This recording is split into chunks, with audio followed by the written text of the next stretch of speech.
Sidson Novaes é missionário em Portugal desde o ano de 1995.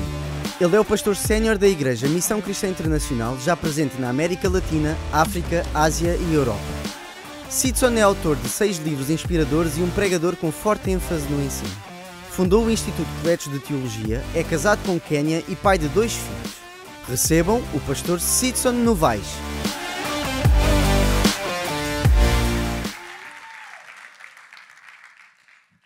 Boa noite.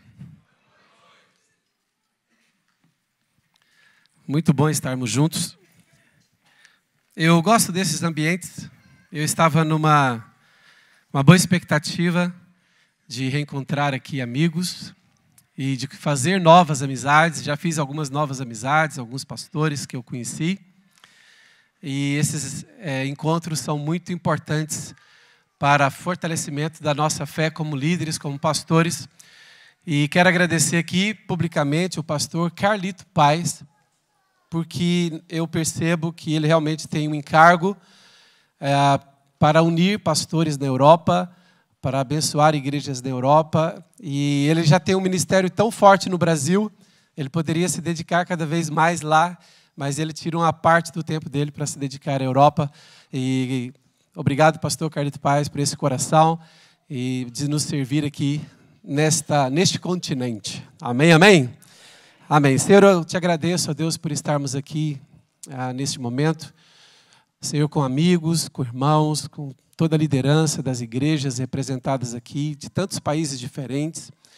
Senhor, que nós possamos, Senhor, ó Deus, com a Tua Palavra e com o Teu Espírito Santo, que esta conferência e cada mensagem, Senhor, possa somar para que nós possamos desempenhar os nossos ministérios com muita eficácia e muitos frutos para a glória do Teu nome. Nós oramos no nome de Jesus. Amém. Irmãos, o tema que eu escolhi, visto que a conferência já tem um tema, o tema da conferência é Igrejas Saudáveis, Discípulos Saudáveis, e eu escolhi o tema então para esta noite, as 7 características dos discípulos saudáveis. Então eu quero falar sobre 7 características de discípulos saudáveis, e isto começando por nós, principalmente nós que somos pastores, nós que estamos à frente, lideramos, e essas características têm que ser encontradas primeiramente em nós, para depois nós termos expectativa de vê-las ali, visivelmente ali, na vida dos nossos discípulos, dos irmãos das nossas igrejas. Em Atos, capítulo 1, versículo 8, mas quero já falar a primeira característica. A primeira característica, para mim, de um discípulo saudável, é que ele está cheio do Espírito Santo. Aqui está no plural, porque são as 7 características dos discípulos saudáveis. A primeira característica dos discípulos saudáveis é que eles estão cheios do Espírito Santo, e isto é inegociável. Isto é negociável para as nossas vidas como pastores, mas também negociável na vida daqueles que nós queremos colocar em posição de autoridade, de posição de influência, de liderança. Em Atos 1:8, quando Jesus disse, eu gosto muito desse texto, e esse texto me marca muito, eu vou explicar para vocês o porquê. Quando Jesus pronunciou Atos 1:8, que diz assim: mas recebereis poder ao descer sobre vós o Espírito Santo e sereis minhas testemunhas, e os irmãos conhecem o texto. O contexto em que Jesus pronunciou estas palavras era um contexto em que os discípulos já tinham andado com Jesus por quase 3 anos e meio. E mais, Jesus já tinha sofrido, morrido, Jesus já ressurreto, já tinha aparecido para aqueles discípulos, e a Bíblia diz que às vezes que Jesus apareceu para aqueles discípulos, Jesus deu-lhes importantíssimas instruções, ensinamentos. Então, do meu ponto de vista, tendo os discípulos andado pessoalmente ali, pertinhos ali de Jesus, por quase 3 anos e meio, e depois, visto Jesus ressurreto, e Jesus ter instruído os discípulos, já na ressurreição, na minha cabeça, os discípulos já estavam prontíssimos para desempenhar o ministério deles.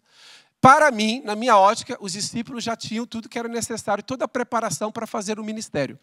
Mas Jesus, ele disse assim aos discípulos: não está na hora de vocês começarem o ministério. como assim Jesus não está na hora de começar o ministério? Aí Jesus então fala esse Atos 1:8, que diz, recebereis poder. Ou seja, eles tinham preparação, mas não tinham poder. E às vezes acontece isso conosco, e acontece isso nas nossas igrejas. Nós temos escolas bíblicas, nós temos cursos bíblicos, nós temos formação, nós temos às vezes até muita preparação, mas nos falta poder. Então Jesus disse assim, é como se Jesus dissesse, preparação vocês já têm bastante. Mas ele diz, mas recebereis poder ao descer sobre vós o Espírito Santo. O poder da igreja está na pessoa do Espírito Santo. É por isso que o diabo tentou esconder o Espírito Santo da igreja por tantos séculos na história da igreja. Porque o diabo sabe muito bem que quando o Espírito Santo tem lugar para agir na igreja, a igreja torna-se imparável, imbatível. Amém, irmãos? E é interessante, eu penso assim, se eu estivesse no lugar daqueles discípulos, mas Jesus, eu já andei contigo 3 anos e tal. Jesus, tu já nos ensinaste tudo que nós devemos fazer, como pregar, já nos deste todas as lições. Nós estamos ansiosos para pregar, para começar o ministério. Jesus disse, não, esperem. Esperem até que do alto vocês recebam poder. E quando vocês receberem o poder, vocês vão ser minhas testemunhas. Amém? Jerusalém, Judeia, Samaria e até os confins da terra. E depois eu vejo o texto de Efésios 5:18, né, que o apóstolo Paulo fala, né? Não vos embriagueis com vinho, no qual há dissolução, mas enchei-vos do Espírito. E nós entendemos, né, que pelo original ali, na língua grega, o enchei-vos do Espírito dá uma ideia de continuidade.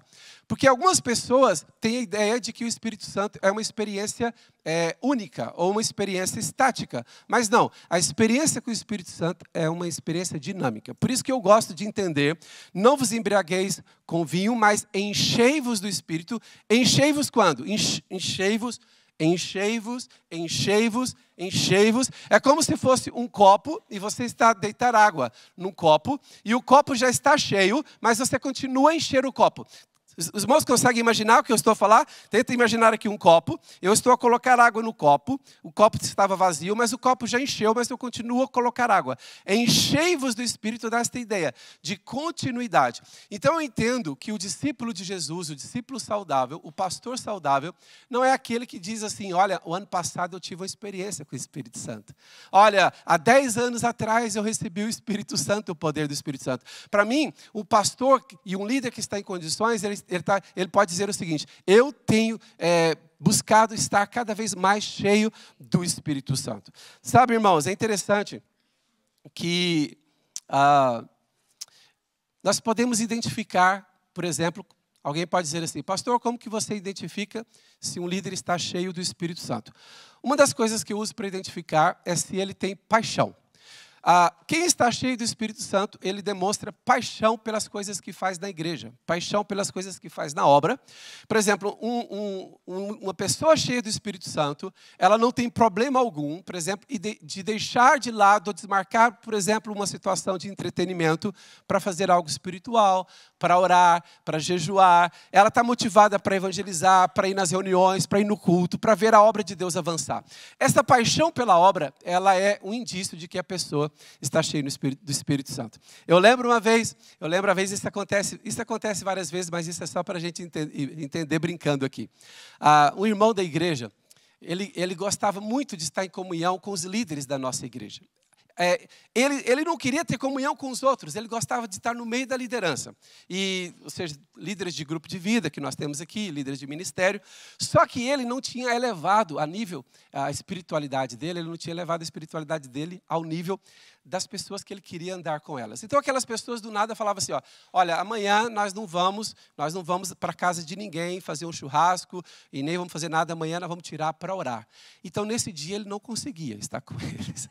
E houve uma situação engraçada que alguém mandou uma mensagem para ele e disse assim, olha, hoje à noite, tipo assim, uma sexta-feira à noite, hoje nós vamos nos encontrar na casa do fulano de tal e nós vamos lá ficar 2 horas a orar pela igreja, pelo culto de domingo, vamos orar por nós. E ele mandou uma mensagem dizendo assim, desculpa, hoje eu estou muito mal, estou passando mal, estou com dor de cabeça, uma enxaqueca terrível, não dá nem para sair de casa.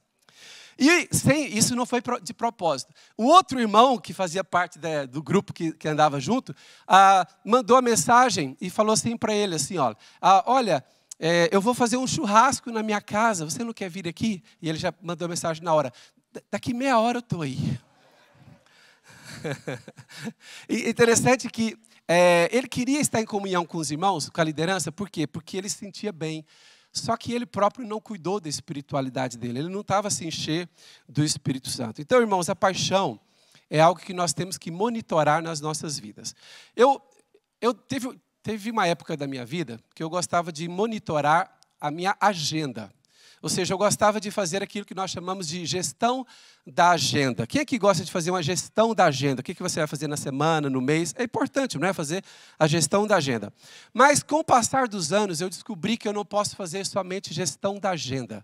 Eu preciso fazer gestão da minha energia. E hoje, eu tento balancear gestão da agenda com gestão da minha energia. Por quê? Porque eu não tenho energia física ilimitada para cumprir toda a agenda que eu vou colocar para mim. Eu também não tenho energia emocional ou mental ilimitada. E, espiritualmente falando, eu preciso de um tempo com Deus, senão eu vou fazer as coisas por fazer e sem aquela energia espiritual. Então, quando eu só fazia a gestão da agenda, o que me acontecia? Eu colocava várias coisas para fazer na semana ou no mês e começava a trabalhar atrás delas. Só que depois, o que eu percebia? Que muitas daquelas coisas eu estava a fazer de qualquer maneira, estava a fazer sem a graça de Deus, sem a unção de Deus, estava a fazer como bom operário. Eu estava sendo um operário do reino de Deus, fazendo muitas coisas, mas depois eu percebia que fisicamente eu estava esgotado, ou às vezes eu percebia que emocionalmente eu estava... A minha esposa, ela riu, né? Para aconselhamento, eu sou diferente dela. Quando eu vou aconselhar alguém, eu ouço a pessoa, muitas vezes, eu já mudei, irmãos, mas eu vou falar como eu era mais antigamente, agora eu sou menos isto. A pessoa falava do problema dela, ela falava em 5 minutos, quando eu via que ela ia se esticar mais, eu já parava e já queria dar a resposta, e falava assim, então é isso, e vai para casa, tipo, esgotar os seus 20 minutos. E a minha esposa é o contrário. A minha esposa, depois de 2 horas com alguém, ela falou assim, nós só começamos o aconselhamento. E, irmãos, eu já teria aconselhado umas 4 pessoas naquele período. Mas o que eu percebi? Eu vou falar o sintoma que eu percebi, que eu não estava a fazer a gestão da minha energia. Alguém vinha para o gabinete para aconselhar, uma pessoa vinha se aconselhar, e no meio, enquanto ela falava, a minha mente começava a viajar. Já aconteceu isso com você? Ou só comigo? Só eu que sou pecador aqui? Irmãos, a pessoa começava a falar 5 minutos depois, a minha mente começava a passear, a viajar. E eu tenho que ir ali pagar a energia da igreja, eu tenho que fazer não sei o quê. Bababá. Depois eu falava assim para a pessoa, assim, eu voltava para a pessoa e falava, o que você está falando? Só repete as suas últimas palavras e não sei o quê e tal. Mas o que eu me dei conta de que eu estava... fraco emocionalmente. Quando a pessoa está fraca emocionalmente, ela não tem poder de concentração, de foco. Então eu pensei assim, gente, eu quero cumprir agendas, mas eu preciso fazer uma gestão da minha energia. Então hoje, claro, estou a aprender ainda, mas o que eu tenho feito eu preciso gerir a minha agenda, mas eu preciso, paralelamente, é importante ter agenda, paralelamente à agenda, eu preciso gerir a minha energia. Como que eu estou fisicamente? Como que eu estou mentalmente, emocionalmente, espiritualmente? Um pouco do que o pastor Marcelo pregou hoje, pela manhã. Ou seja, isto é importante. Então, irmãos, olha, eu vou ser muito sincero para vocês. Eu não tenho problema nenhum em diminuir a minha agenda da semana para metade. Mas se eu realmente me reabastecer, me recarregar emocionalmente e espiritualmente. E o que eu descubro quando eu faço isso? A gestão da energia. Eu descubro que quando eu estou cheio do Espírito Santo, o que Deus me leva a fazer, os frutos que Deus me dá em uma semana cheio do Espírito Santo, em 1 ano, na minha força própria eu não alcanço. Então vale a pena. Entende? Estar cheio do Espírito Santo vale a pena. Às vezes você vai ter que falar para um liderado seu, para uma pessoa que você lidera, olha, você precisa parar para buscar a presença de Deus. Você precisa parar para se encher do Espírito Santo de Deus. Quem pode dizer amém? Segunda característica, então, de um discípulo saudável. Os discípulos saudáveis são pessoas que têm disponibilidade para servir. Sabem, e quero começar explicando aqui para vocês, comentando a primeira tentação de Jesus. Na primeira tentação de Jesus, Jesus tinha ficado 40 dias sem comer. Obviamente, ele teve fome, e a primeira tentação do diabo tocou na necessidade daquele momento de Jesus. Ou seja, Jesus com fome, o diabo mostra uma pedra para ele. Tenta imaginar, você 40 dias sem comer, o diabo te mostra uma pedra. O que você vê? Você vê um pão, né? Um pão de Mafra ali. Você vê um pão alentejano, você olha para uma pedra, ou seja, a imaginação vai lá longe. Uau! E o diabo diz assim a Jesus, transforma esta pedra em pão. Em outras palavras, o que o diabo estava a dizer? Supra a sua própria necessidade, porque você tem poder de Deus. Olha, você tem poder de Deus, usa o poder de Deus para satisfazer as suas necessidades pessoais. Jesus não aceitou aquilo. E é tão interessante que por Jesus não ter entrado na tentação do diabo, a Bíblia diz que depois da terceira tentação, o que aconteceu logo a seguir a terceira tentação? Os anjos de Deus vieram e o serviram com comida. Então, nós como líderes também temos que decidir. Nós vamos ficar o tempo todo usando o poder de Deus, ou digamos, as nossas forças e o que Deus nos dá, em função de nós mesmos, das nossas próprias necessidades, ou vamos esperar que Deus vai suprir as nossas necessidades. E é interessante que, como Jesus, o primeiro milagre, imagina se o primeiro milagre de Jesus fosse transformar a pedra em pão. Alguém ia perguntar assim, imagina hoje, 2000 anos depois, o primeiro milagre que Jesus fez foi para ajudar quem? Ele mesmo. Para suprir a sua própria necessidade. Mas vocês se lembram qual que foi realmente o primeiro milagre? Por Jesus não ter aceitado a proposta do diabo, qual foi o primeiro milagre? Ele transformou água em vinho. É interessante que o pão e o vinho estavam aí na questão, hein? O diabo querendo fazer pão, Jesus faz o vinho, pão e vinho sempre esteve ligado a Jesus. É interessante que o primeiro milagre que Jesus fez foi altruísta. Foi para salvar um casamento, para socorrer uma família. Em outras palavras, Jesus veio para servir e não para ser servido. Então, nós também, como pastores e como líderes, o nosso foco principal é em servirmos o reino de Deus e servirmos as pessoas em primeiro lugar. E podemos ter a confiança de que se nós servirmos as pessoas, Deus vai nos servir. Deus vai cuidar de nós. Nós temos que ter esta esperança e esta certeza e esta confiança. Quem pode dizer amém? Filipenses 2,19, olha o que o apóstolo Paulo ele faz um elogio tremendo ao seu discípulo. Filipenses 2,19 diz assim a palavra: espero, porém, no Senhor Jesus, mandar-vos Timóteo o mais breve possível, a fim de que eu me sinta animado também, tendo conhecimento da vossa situação. Olha o 20. Porque a ninguém tenho de igual sentimento que sinceramente cuide dos vossos interesses. Pois todos os outros buscam o que é seu próprio e não o que é... Você sabe que isso aqui é um discipulador, fazer um elogio para o discípulo, dizer assim, enquanto os outros estão muito preocupados com as suas próprias coisas, eu vejo que Timóteo está preocupado com vocês. Ele está preocupado com vocês antes de estar preocupado com ele. Olha o 20, volta o 20, por favor. Porque ninguém tem de igual sentimento que sinceramente cuide dos vossos interesses. Sabe, quando um pastor e quando um líder começa a pensar demais nos seus próprios interesses, todo motivo de oração dele é pelas suas coisas, pelas suas necessidades. Esse pastor, esse líder está perdendo a visão e a direção de Deus. Por quê, irmãos? O frutificar no nosso ministério, ele começa quando o nosso foco está o seguinte: como que eu posso me doar para o corpo de Cristo, para as pessoas, para o reino? Como que eu posso me dar? Sabem? E olha o versículo 22, saltemos lá para o 22. E conheceis o seu caráter provado, pois serviu ao evangelho junto comigo, como um filho serve ao pai. Então, Timóteo, ele tinha essa característica, né, de um discípulo saudável. Ele tinha disponibilidade para servir os outros e para viver para os outros. E é assim, irmãos, é claro que chegará um momento em que depois de nós servirmos por tantos anos as pessoas, E às vezes vem aquela tentação de pensar assim, será que valeu a pena? Será que valeu a pena aquelas horas de gabinete? Será que valeu a pena aquelas visitas que eu fiz para algumas pessoas? Será que valeu a pena as ajudas que eu dei? E porque a gente no meio do caminho tem os percalços, tem as traições, tem as infidelidades, tem tanta coisa no caminho e às vezes a gente é tentado a pensar, né? E é igual, eu lembro um irmão, né? O irmão chegou no pastor dele e falou assim, pastor, olha, eu estou servindo aqui na igreja há 3 anos.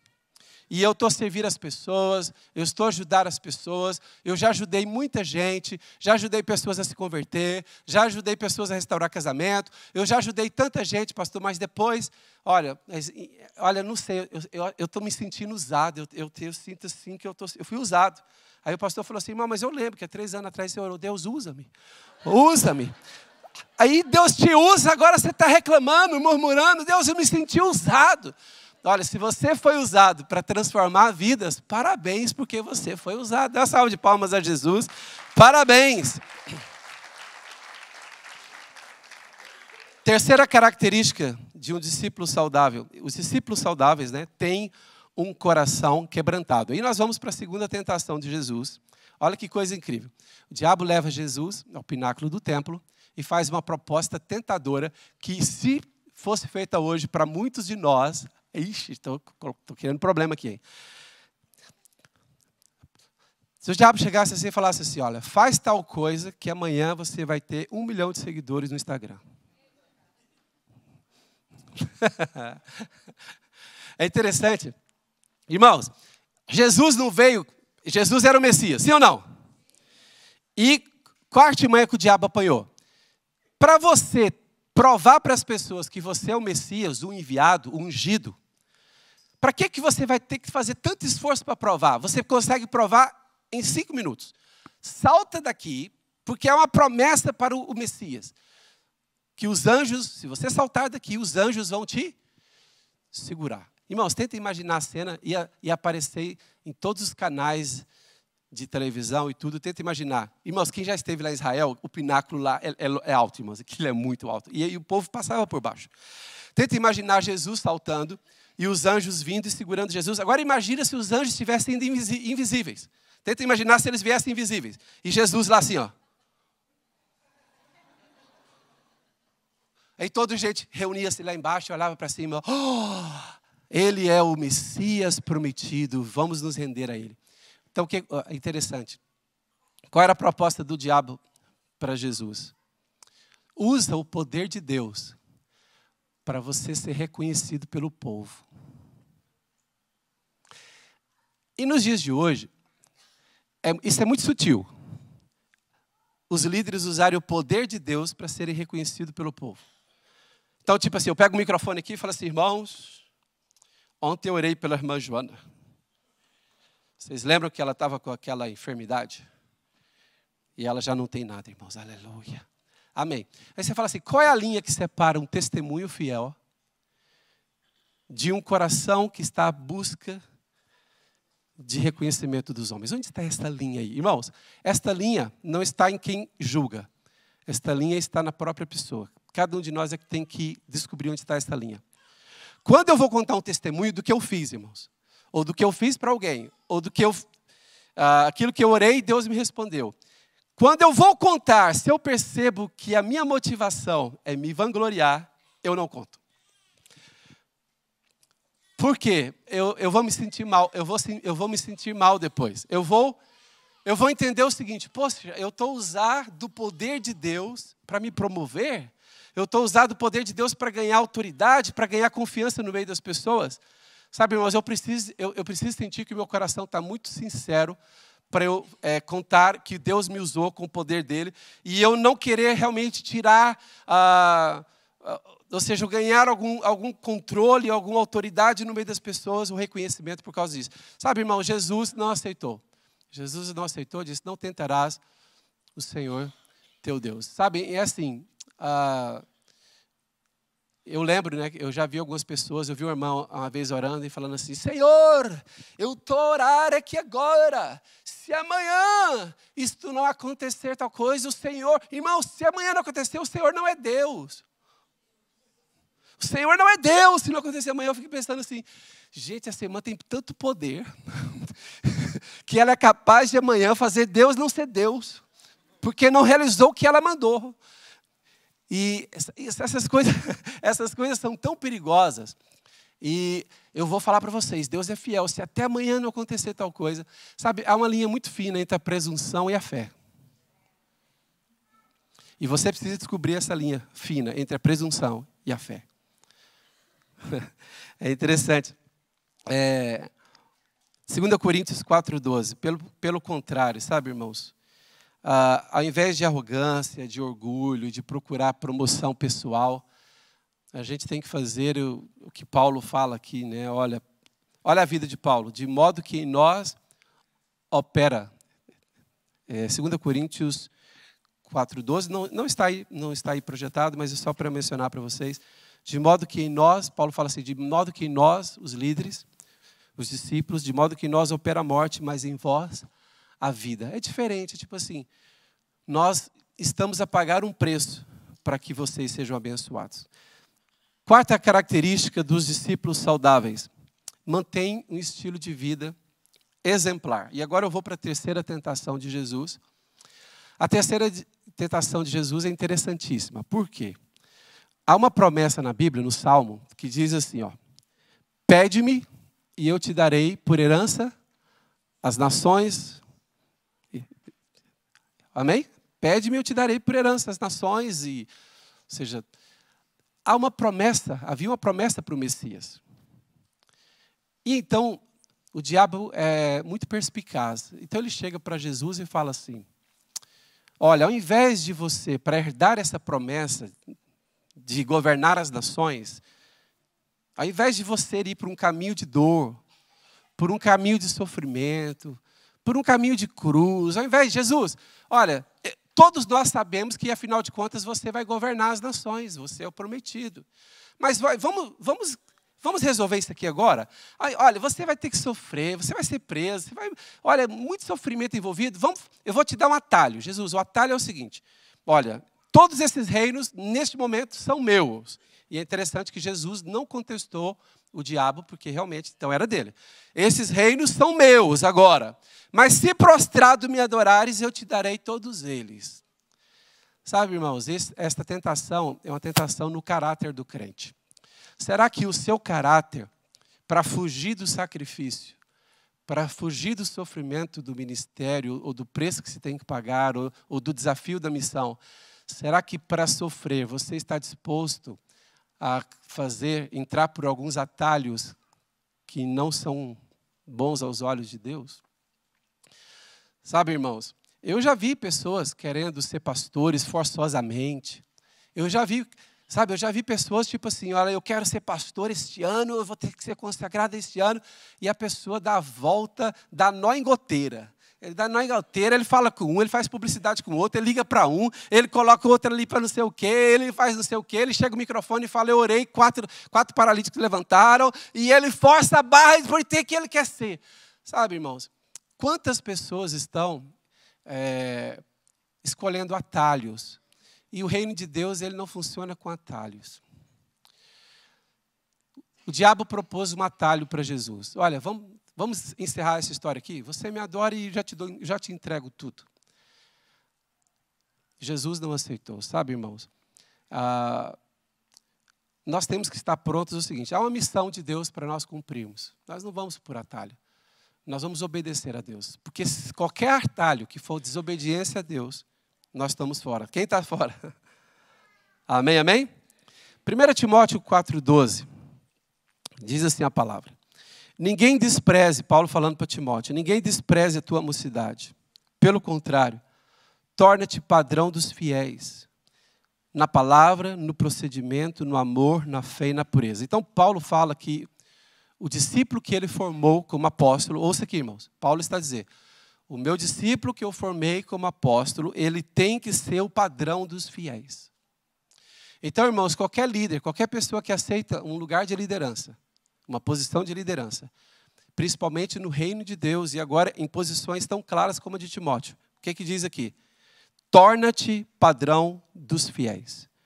Na palavra, no comportamento, no procedimento, no amor, padrão no amor, padrão na fé e padrão na pureza. Então, queridos irmãos, olha agora, Tito 2:7. Muitas coisas nas nossas vidas e muitas coisas na igreja que estão a funcionar, que estão a frutificar, muitas vezes elas ficam bloqueadas pelo pecado, irmãos. O pecado bloqueia tantas coisas. Sabem que o período em que a nossa igreja mais cresceu, isso já tem muitos anos, eu lembro que foi em 2004, foi o período que a nossa igreja fez assim uma explosão de crescimento, e nós trabalhávamos já com pequenos grupos, e os nossos pequenos grupos começaram a crescer de maneira tão rápida, irmãos, mas tão rápido, que os líderes falavam assim, pastor, já não cabe no apartamento, temos que multiplicar. E eu falava assim, mas quem é o líder que você tem para multiplicar? E ele mostrava a pessoa, eu falei, não, mas essa pessoa aqui, eu acho que não está em condições, porque ela teve um problema recentemente, não vamos colocar ela para liderar um pequeno grupo. E o líder forçava, não, pastor, ela já pediu perdão para Deus, ela está bem, vamos colocar. Irmãos, e naquela pressão das circunstâncias, às vezes o pastor cede à pressão das circunstâncias, a gente trabalha com pequenos grupos, e eu autorizei algumas coisas. Só que é o seguinte, você sabe que depois, tipo 3 meses depois, 6 meses depois, aquilo deu tanto problema para a gente. Deu tanto problema, porque o pecado, o que o pecado faz? O pecado, ele alastra, né? Ele é igual um fermento. E se uma pessoa está, e ali está aquilo, ela toca em outro, aquilo contamina.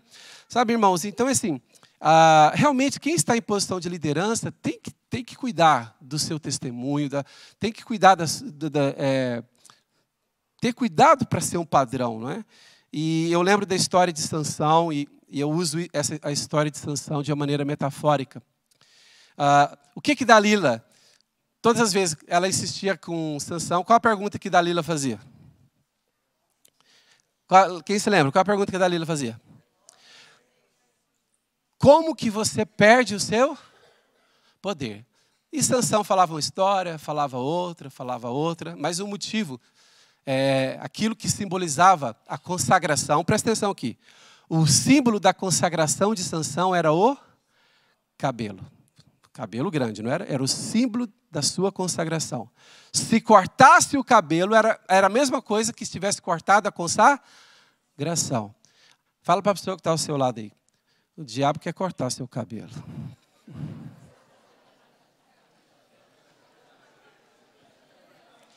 Olha, não só o diabo, o mundo quer cortar o seu cabelo. Quando você sai de casa de manhã, você vai para a rua, você vai para o trabalho, está lá alguém querendo cortar seu cabelo. E não é barbeiro e nem cabeleireiro. O que é cortar o seu cabelo? Querem cortar a sua fonte de força espiritual. Vou dizer novamente. Sabe por que o diabo quer cortar o seu cabelo? Porque é a sua fonte de poder espiritual. E aí, quando cortaram o cabelo de Sansão, ele ficou fraco. Eu vou dizer o seguinte, crentes que perdem a consagração ficam, a obra de Deus já não funciona, nada acontece. Temos que ter cuidado porque o diabo quer cortar o nosso cabelo. O mundo quer cortar o nosso cabelo. Mantenha a sua consagração. Quinta característica dos discípulos saudáveis, tem estabilidade emocional. Eu acho isso aqui muito importante. Martin Luther King, por exemplo, Jr., disse que... podemos ler juntos, só para dar uma acordada aí, para quem está meio assim? 1, 2 e... A dimensão...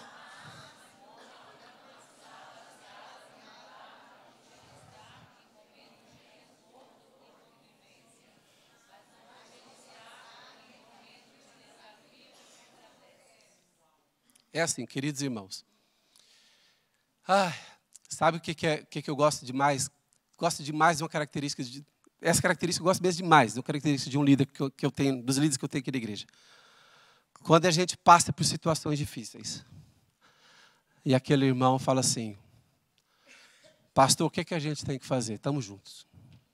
Como é que a gente resolve esse problema aí? Agora, eu já tive líderes, vou falar sério, irmãos. Já tive líderes que às vezes a igreja teve uma ameaça, teve uma situação, o líder, aquele líder animado e tudo, mas era tão sanguíneo, tipo o Pedrão de Jesus. Ele falou, chegou a verbalizar. Ih, agora vai acabar tudo. Vai acabar tudo, vai acabar a igreja, vai acabar não sei o quê. Eu olhei assim, então, irmão, sabe aquelas pessoas impulsivas? E agora vai estar tudo errado, e agora vai estar não sei o quê, não sei o quê. E a pessoa sanguínea, não é melancólica, não. Sabe, irmãos, mas assim, alguns líderes têm alto e baixo. Aí você, quando ele está no alto, aí você tem que aproveitar. Ele fala, vamos aproveitar o irmão que ele está na fase alta. Isso é chato. Aí você sabe assim, agora o irmão vai passar por 3 meses. Ó vida, ó azar. E aí o irmão começa a...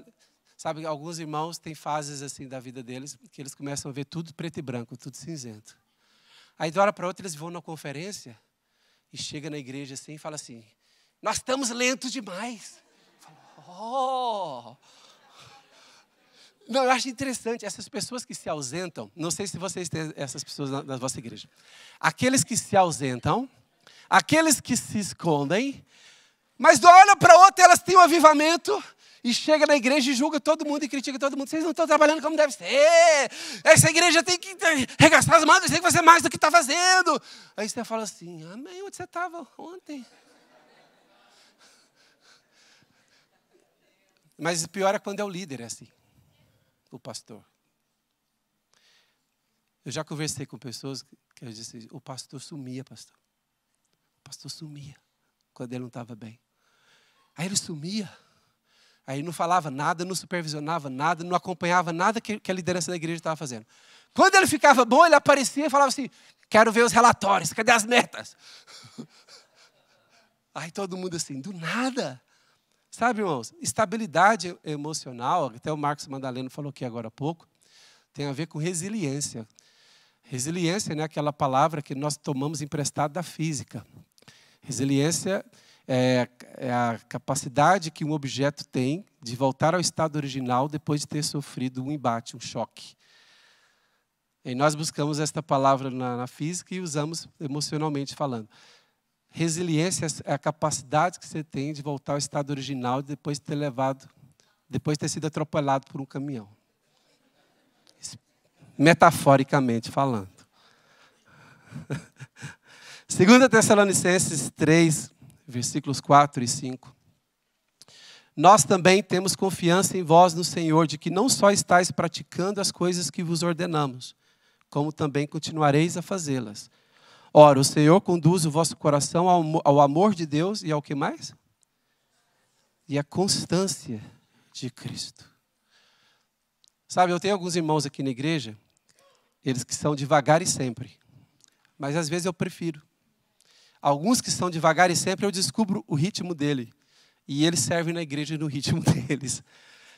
Sabe, mas você tem que ter alguma constância. Você não pode ser aquela pessoa que assusta alguém, desaparece, depois aparece e você tem 1000 projetos. Eu já tive um líder assim, que ele afastava, depois ele aparecia com 1000 projetos animados. Eu falava assim, daqui 2 meses ele esconde de novo, a gente não vai realizar nem a metade.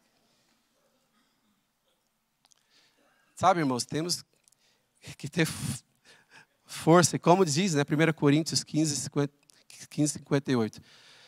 Portanto, meus amados irmãos, sede firmes, inabaláveis e sempre abundantes na obra do Senhor. Amém?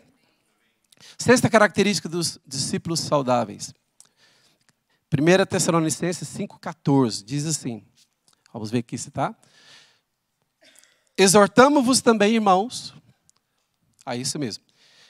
A que admoesteis os insubmissos. Consoleis os desanimados. Ampareis os fracos e sejais longânimos com todos. Evitai que alguém retribua a outrem mal por mal. Pelo contrário, segui sempre o bem entre vós e para com todos. Então, demonstrar sabedoria nos relacionamentos. Este é um dos critérios que eu uso também para constituir líderes na igreja. Eu já observei líderes da nossa igreja que tinham muitas habilidades, mesmo competência maravilhosa, mas eles tinham um problema de relacionamento. Pessoas que facilmente criam problemas nos relacionamentos, elas nos ajudam com as suas habilidades, mas depois elas destroem o que fizeram com a sua falta de inteligência emocional. Então a gente tem que ter muito cuidado para essas pessoas, porque depois que a gente já coloca elas, que as colocamos em posição de liderança, é muito difícil fazer remanejamentos. Sabe, irmãos? Então é assim, a sabedoria nos relacionamentos é algo que faz parte da equação da escolha de um líder numa posição. Eu lembro que um pastor falava o seguinte, quando ele iria escolher uma pessoa para uma posição-chave, ele usava os 3 Cs, né? Que era competência, caráter e combinação. Eu estou tentando traduzir aqui, né, para o português. O que é a combinação, a química? Ele diz o seguinte, uma pessoa para servir no ministério e somar com a equipa, ele tem que ter competência, tem que ter caráter, mas também ele tem que combinar com as pessoas do ministério. Porque uma parte do ministério é realizada através de amizade e de relacionamento. Se a pessoa não é boa nisso, ela vai bloquear algumas fases da obra. E dentro dos relacionamentos, por acaso eu tenho até uma pregação sobre isso, que tem a ver com honra.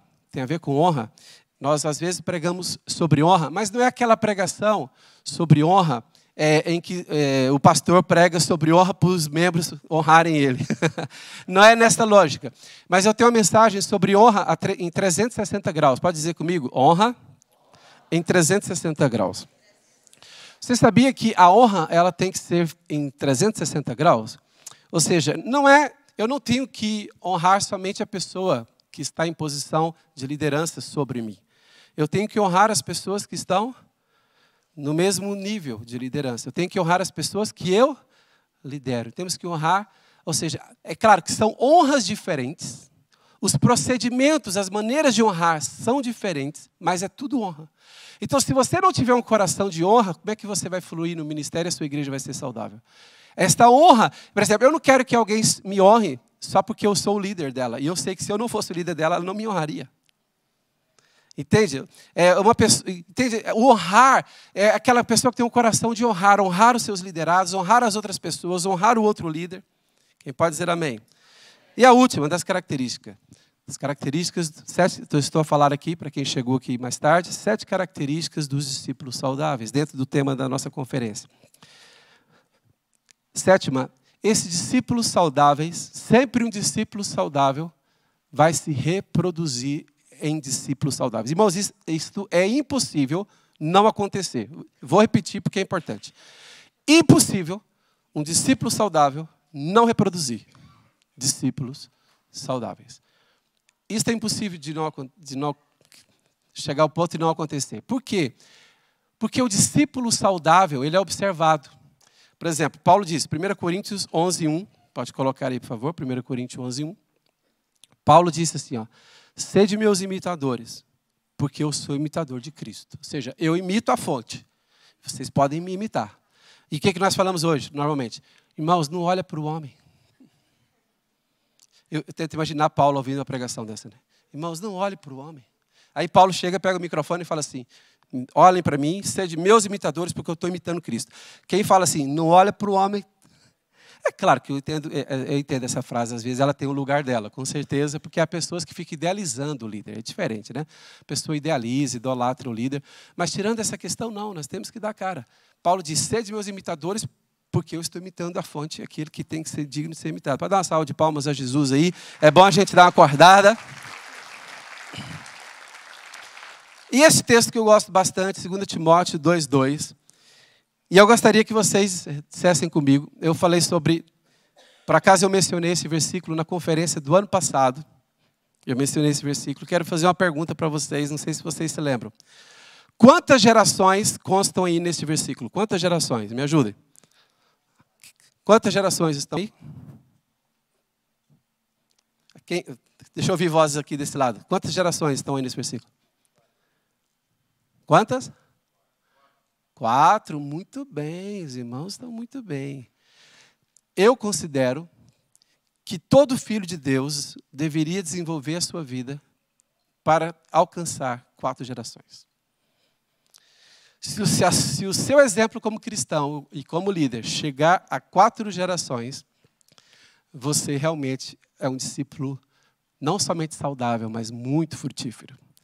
Paulo, 1ª geração. O que de minha parte ouviste, 2ª geração, Timóteo. Quem é que ouviu? Timóteo. através de muitas testemunhas, isso mesmo transmite a homens fiéis, que por sua vez também vão instruir a outros fiéis. Pensa aí, você conseguiu já fazer 4 gerações? Nós estamos numa fase muito boa aqui da igreja, da MCI. Hoje nós temos na posição de liderança da igreja as crianças que estavam na sala de aula na nossa escolinha há 15 a 20 anos atrás. Os irmãos que vocês viram aqui da nossa banda, quase todos eles estavam na nossa salinha de criança há 15 anos atrás, há 20 anos atrás.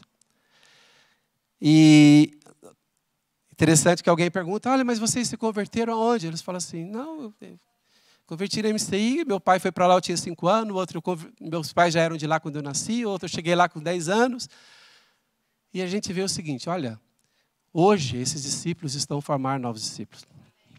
Por exemplo, está aqui o pastor Luciano, meu discípulo, ele, fique de pé, por favor, pastor Luciano, discípulo, aí ele já formou um discípulo, pastor Felipe. Então, pastor Luciano, eu enviei o pastor Luciano para Corroios, porque Corroios é Margem Sul. Pastor Luciano abriu o MCI de Corroios. Pastor Luciano abençoou o Felipe, fica de pé, Felipe. Felipe abriu o MCI de Barreiro. Então, assim, a MCI de Barreiro já não saiu daqui, de Sintra, saiu de Corroios, já é outra geração. Felipe tem que crescer agora para enviar alguém também. Sabe, o que acontece? Pastor Arlindo, fica de pé aí, pastor Arlindo, do ministério também, discípulo, pastor Arlindo. Hoje pastorei a igreja de Santarém, mas hoje pastor Arlindo cuida de quantas igrejas em África? 50? 57 igrejas em África. Eu não tenho ido lá a Moçambique e Malawi, mas o pastor Arlindo vai e a gente está sempre em comunhão e tal. Então, assim, irmãos, igrejas saudáveis, discípulos saudáveis se multiplicam. Vamos ficar de pé.